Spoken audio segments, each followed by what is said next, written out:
Good morning, Gasaholics. I'm Hot Rod Bob, and you've got Gas, the morning edition. Hey, I hope you had a great weekend. We definitely did. And if you looked at my Facebook pages, you've seen where we were and the great event we had at Wheels and Waves, Fireball Lawrence's Wheels and Waves in Malibu. A lot of people were there, some great cars from the first real production Cobra to many replicas, to hot rods, muscle cars, Ferraris, Lamborghinis, and more. Good morning, Frank. How are you doing this morning? All right, so one of the things about automobiles is we've always been interested in making them go fast. Getting them to stop was a second thought. After they hit something the first time, they figured, hey, how do we stop this thing? They got it to go, but they didn't get it to whoa. Well, in 1902, there was a competition in New York City, and it was to see which braking system or what stopped quicker. So they tried three different systems. It was on a road in New York City called Riverside Drive. Seems to me when I was a kid, we either lived near it or on it or something like that. But it was in New York City, the heart of it at that point. And you got to remember, back then, paved roads. Who needed a paved road? Yeah, they had pavers, as we call them, or bricks, cobblestones, as roads. And that was more to keep the dust down. It had absolutely nothing to do with driving a car. Because if you've ever driven on cobblestones in the rain, they are super slick. Not porous at all. The water just sits there. But anyway, I digress. So what they did is they had a competition on slowing a vehicle down. Now, it didn't matter whether it was a car or a buggy, but they did the test anyway, because you got to remember, 1902, there weren't that many cars out there. The winner of this competition, though, was a guy you may have heard of, Ransom E. Olds, the man who created the Oldsmobile. Good morning, Richard and Neil. How are you this morning? All right, so what he did is he had an external drum mounted on a wheel and a stainless steel band that would draw in on that drum to slow the vehicle down. Now, although that's crude by today's standards, or by really anyone's knowledgeable standards of braking systems, it actually worked better. There was one drum, one band, and as you stepped on or pulled a brake lever, it would contract over that drum and slow the vehicle down. Now, there was also a company that came up with an internal drum brake. For some reason, it didn't work quite as well. Again, early technology, people not thinking about what the ramifications of what did what. And as we know on drum brakes today, even though we still have them on some cars, there is a leading and a trailing shoe, and there's a friction material. Now, in the days when brakes were first developed, the friction material was another piece of metal. So they became really noisy, and they wore out very quickly. In the case of Ransom E. Olds, he used a flexible stainless steel band wrapped around a drum on a rear axle. So one brake stopped the rear axle, two wheels. Remember, differentials didn't exist just yet. Now, it was a vast improvement over what they had, but it still wasn't what we would call safe. Now, when they did the test from a thundering high-performance speed of 14 miles an hour, the Oldsmobile stopped in 21 feet. It's not too bad. The other braking systems stopped in 37 feet. That's the internal drum, or the regular shoe brakes, somewhat like we know today. And again, it wasn't really technically advanced as they are today. Good morning, Yvonne. How are you? 37 feet for that system to stop. And the horses, they used horses, guys, yes. Now, they may not have been going a whole 14 miles an hour, and they didn't have an engine braking system. You know, you let off the throttle, the engine starts to slow you down. It took them 77 feet I guess the reins weren't really tight enough and they didn't pull the horses back quick enough. 77 feet to stop from 14 miles an hour? All right, Oldsmobile went on to win 9 blue ribbons awarded in the race that time. And the car's braking system made such a big impression, many other manufacturers by 1903 had adopted the same basic technology. Even old Henry Ford later on did that as well with the Model T. Now, one of the things about early vehicles, they didn't have brakes on all 4 wheels. Good morning, Paul. They had brakes on maybe the drive shaft or on one axle like Olds did. Again, braking was an afterthought. You would think they want to stop when they could go, but whoa and go, well, they were more interested in speed and moving. They figured eventually they would stop one way or another. Well, one of the downfalls of this band brake system that Ransom E. Olds developed was it wasn't really all that reliable, and it wasn't really all that effective. Even though it brought the vehicle to a stop, it didn't stop the vehicle from rolling in the opposite direction sometimes. So if you were on a hill, for example, and you applied this band brake, it wasn't an absolute thing to stop the car. Right, Peggy? So they came up with wheel chocks. Now, could have been a brick. It could have been a wedge of some sort, a piece of wood, a 2x4. Didn't really matter. It was something you put behind or in front of the wheel, good morning, Jim, to bring the car, hold the car standing still. Remember, there were very few transmissions. There was no transmissions as we know them today. But there was no parking position. So you didn't have an automatic transmission back then. The parking brake was the same brake you used to try and stop the vehicle. So again, a lot of drawbacks to this. Now, the information I'm getting is from Automobile History, and it is from the motorera.com page. So you can check this out if you'd like. Now, brakes improved. They had to. Vehicles were starting to go quicker, and people wanted to stop. Can't imagine why they even thought that wasn't necessary right from the beginning. But they did. Now, the other problem with that band braking system that Olds came up with is it wore out very quickly. Normal brake repairs, or replacing that band, or the drum or the cylinder that it grabbed onto, was every 200 to 300 miles. Now, got to consider, too, they weren't driving very far. So 200 to 300 miles may have been a year's worth of driving. So that's something to think about as well back then.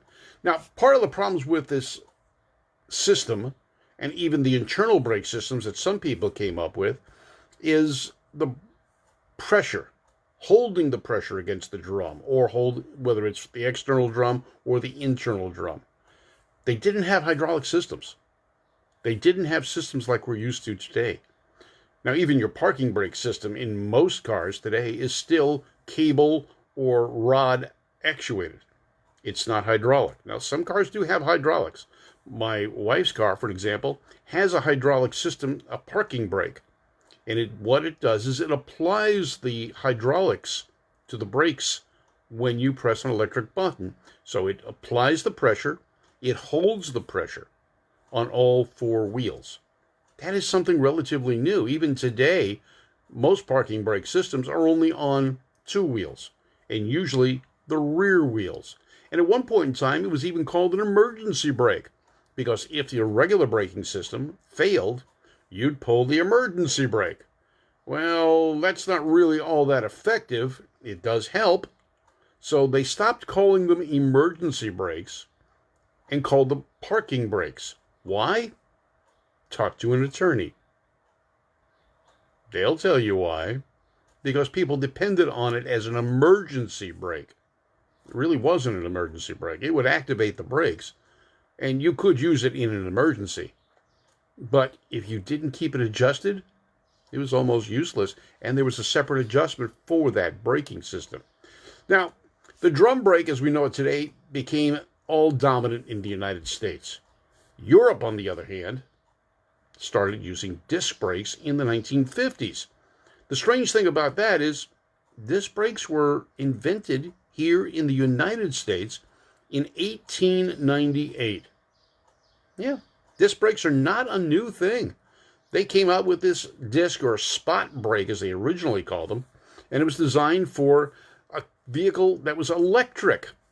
Another electric vehicle.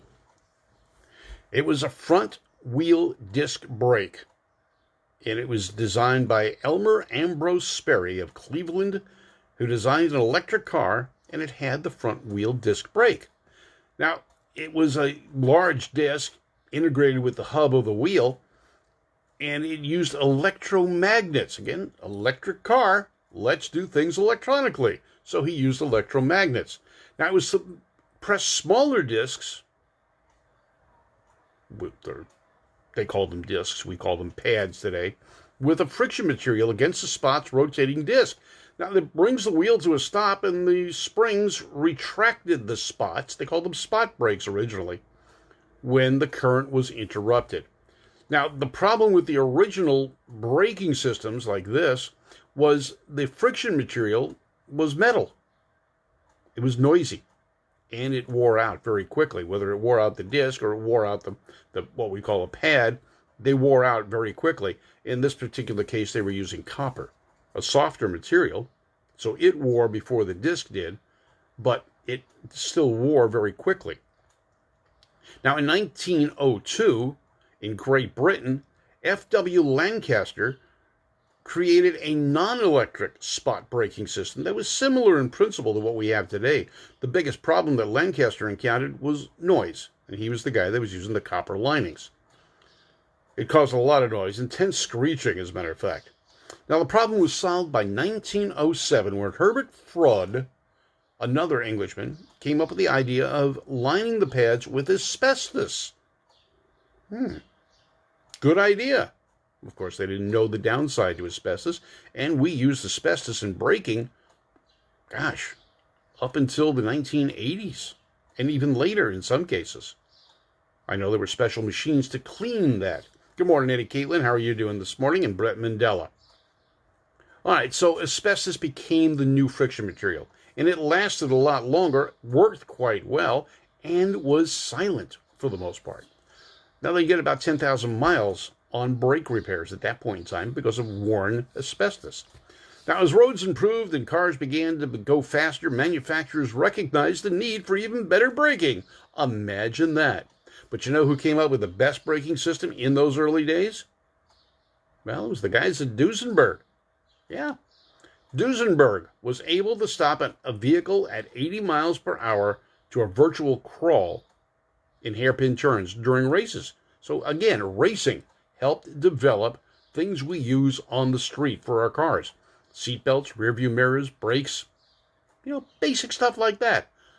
Integral cages within the vehicle for safety protection, safety glass. It's a lot of things that came out of racing or performance.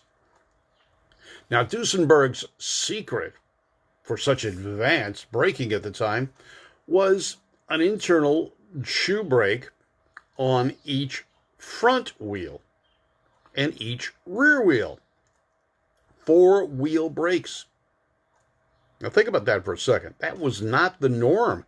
As a matter of fact, even Ford's Model T that sold in the millions did not have 4-wheel braking. Didn't have front brakes at all. And sadly, it may have been one of the cars, if I remember correctly, that had a single drum brake on the drive shaft. So it didn't even have brakes on the rear wheels until later on, towards the end of its run. Now, the Model A did have 4-wheel brakes. And Ford, unlike many manufacturers, was one of the ones that was the holdout to hydraulic brakes. In 1918, a young inventor named Malcolm Lougheed, he changed his name and the spelling to Lockheed later on, applied hydraulics to braking systems. He used cylinders and tubes to transmit fluid pressure against brake shoes, pushing the shoes against the drum. How about that? 1918 is when he came up with the design, and 1921 was the first passenger car equipped with 4-wheel hydraulic brakes, and as I said, it appeared on the Duesenberg. a racing situation. Good morning, Lou and Rebecca. Now, car makers as a group were not quick to adopt the hydraulics. There were issues back in those days. It was harder to prevent leaks. Technology and tolerances and so forth were a little bit different than they are today, do you think? So there was some issues. Also, the braking fluid used is very susceptible to moisture and would absorb moisture. That moisture would get in the system. It would corrode the braking systems, the hydraulic system, from inside. The other thing it would do is once it was absorbed into the braking fluid, it would create a problem when you broke or when you hit the brakes a lot, you would create heat. The heat would make that water expand that the hydraulic fluid used for braking did not do. So there was uneven braking, there was failures for braking systems, and it took them a while to get those matters resolved. As a matter of fact, the water situation still is not resolved when you're using standard braking fluid. Most people switch to, when they want to have an issue with moisture in high humidity areas or high rain areas, the synthetic fluids do not absorb the moisture like the current standard braking fluids do. And there's different types of braking fluids too, depending on the type of heat generated by your braking system. And I remember when I had British cars, we had to use the crimson braking fluid. It was actually red. Now, what difference it was, I'm not sure, other than its heat. And there's different DOT or Department of Transportation standards, and those also apply to the heat the braking system would generate. Disc brakes generate more heat into the braking system than drum brakes do. So you had to have different brake fluid when you had disc brakes. That fluid will work on drum brakes, but you did have to have that special fluid for the disc brake cars. Good morning, Sam. Welcome this morning. And Shep Ginsburg, the professor, is with us. When questioned about bad brakes, the Mercedes response was, "We design our cars to go, not to stop." Yeah, I can imagine that. Now, Mercedes also had a line back in the early days of ABS braking. And I can remember working in the auto industry. We were discussing this at a symposium we went to. And the guy from Mercedes said, the downfall of anti-lock braking is the person behind you probably doesn't have it. So think about that for a second. Good morning, Sam. All right, power assists. Now, we think of power brakes these days as something normal, and it is. But it wasn't always normal or standard or even an option.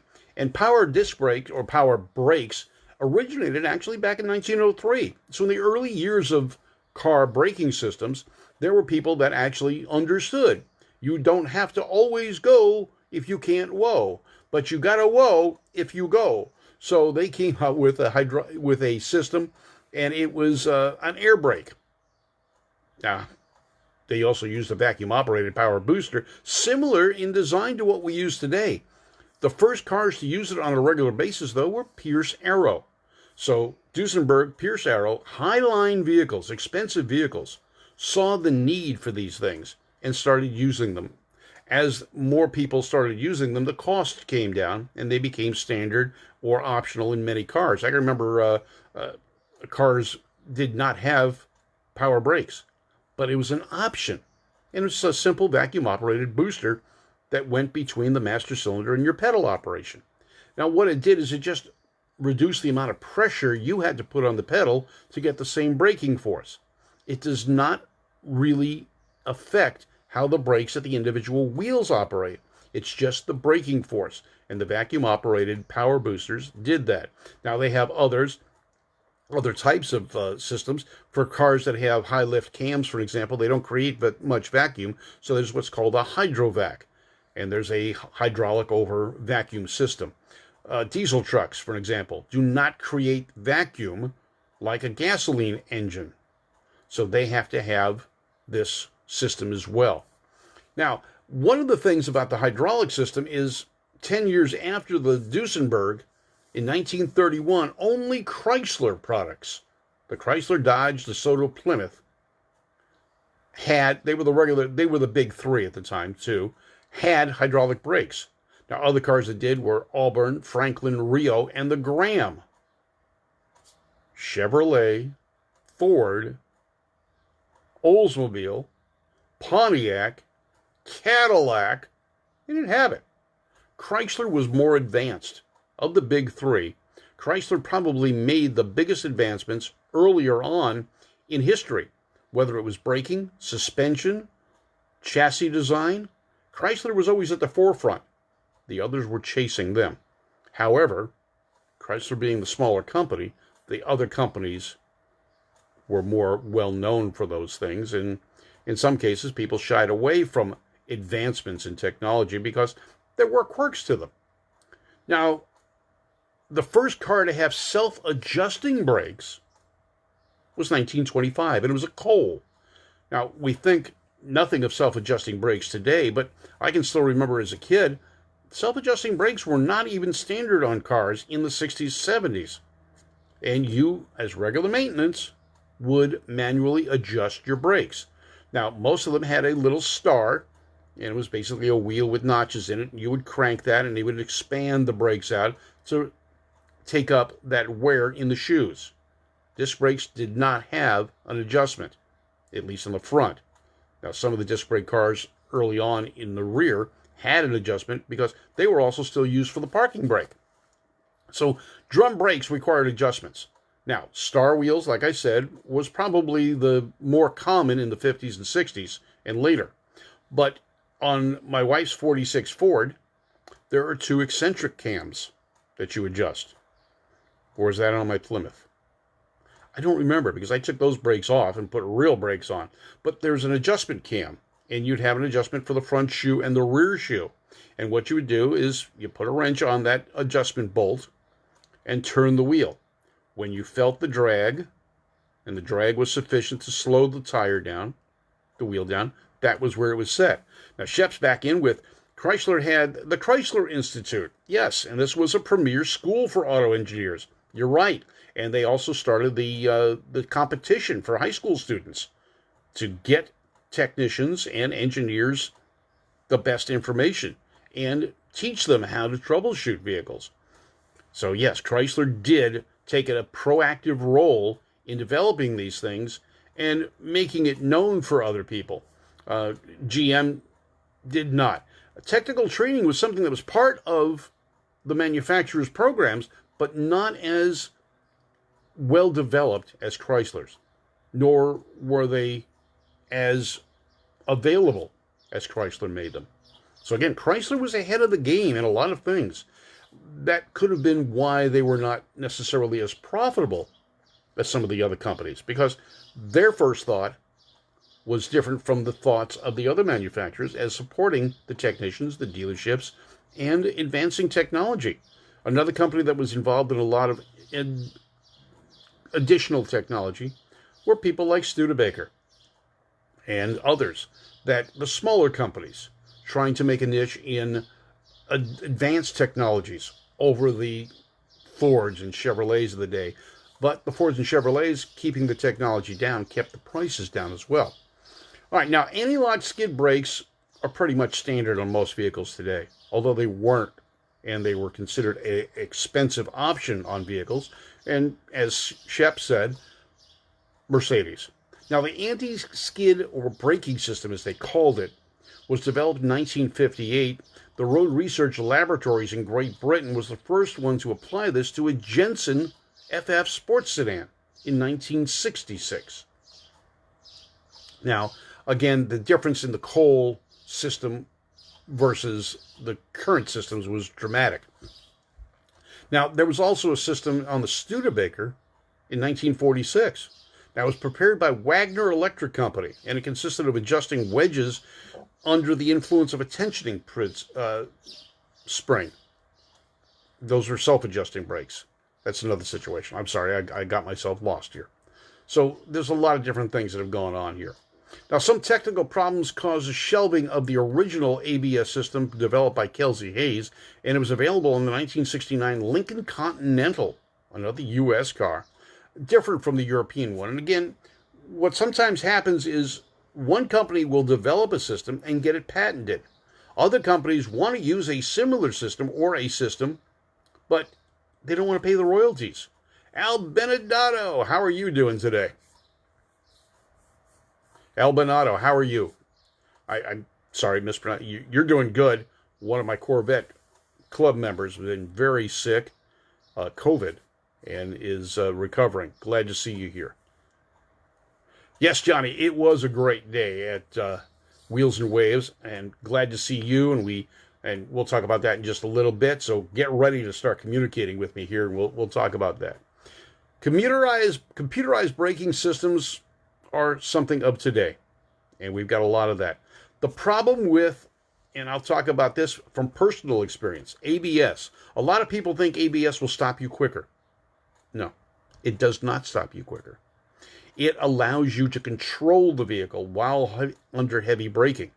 Instead of locking up the wheels and skidding or sliding where you don't have control, ABS releases the wheel or the braking system to allow the tire and wheel assembly to roll.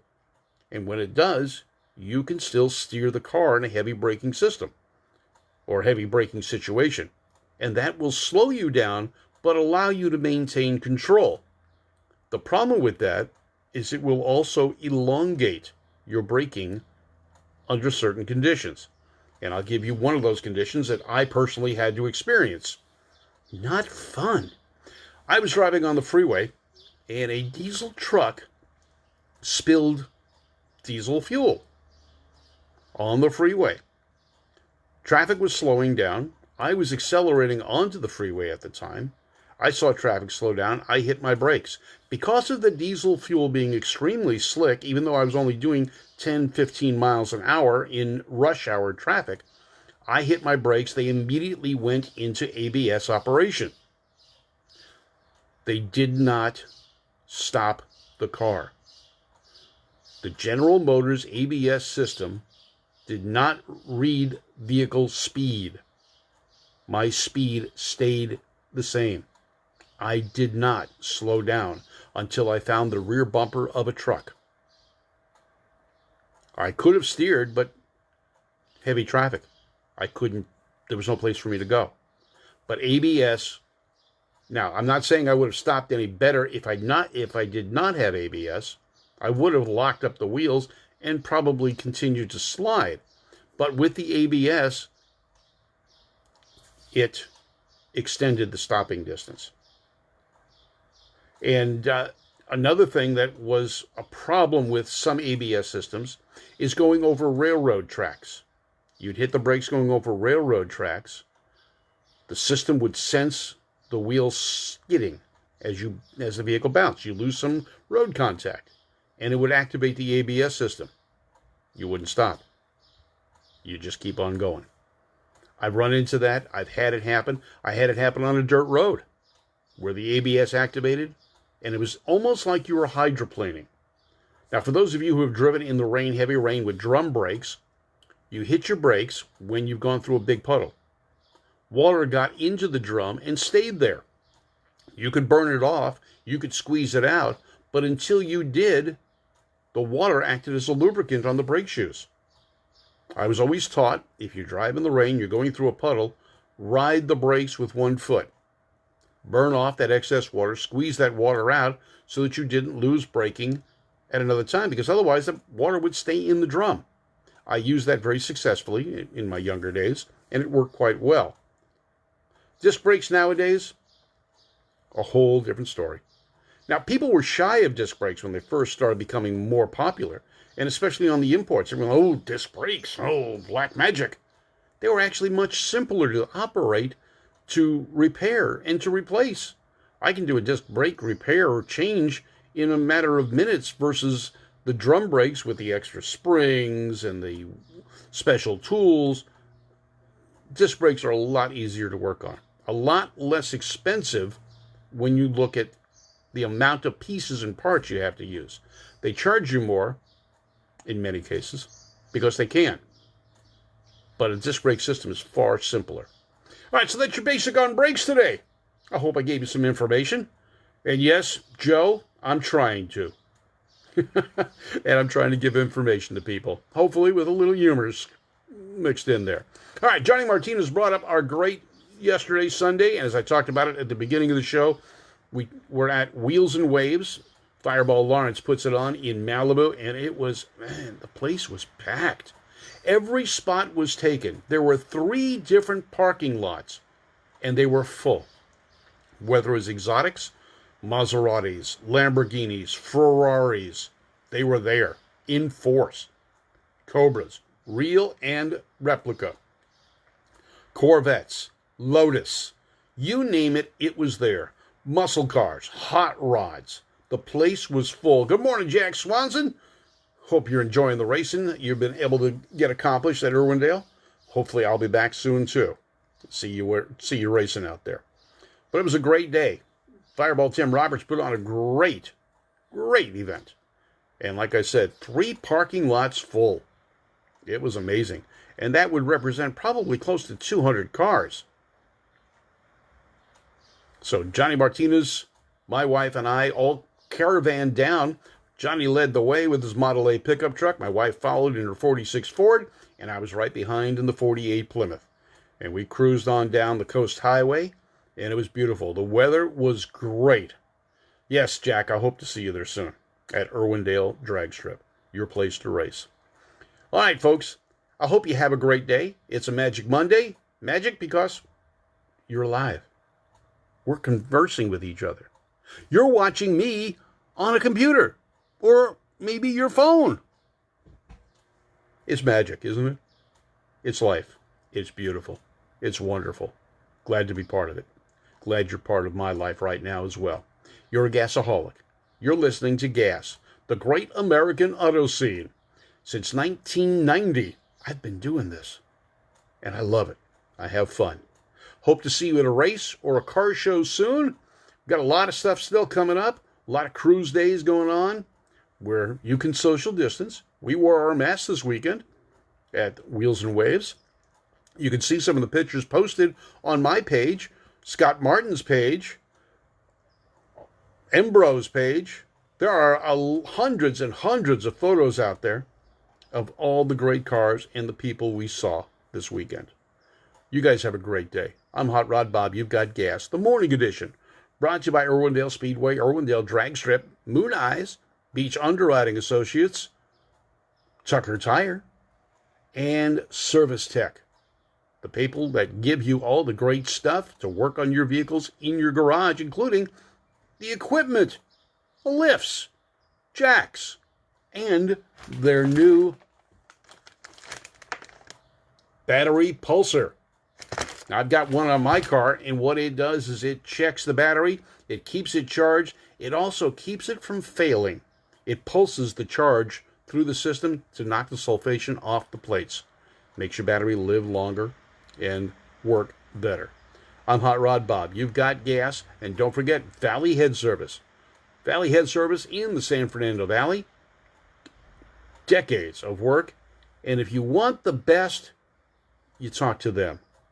They were the ones that helped Carroll Shelby and his efforts at Daytona, Le Mans, and every place else. Cobras and GT350s dominated racing action, and the Ford GT as well. They don't talk about it very much, but they were the ones that helped Shelby get the extra horsepower they needed when they wanted it.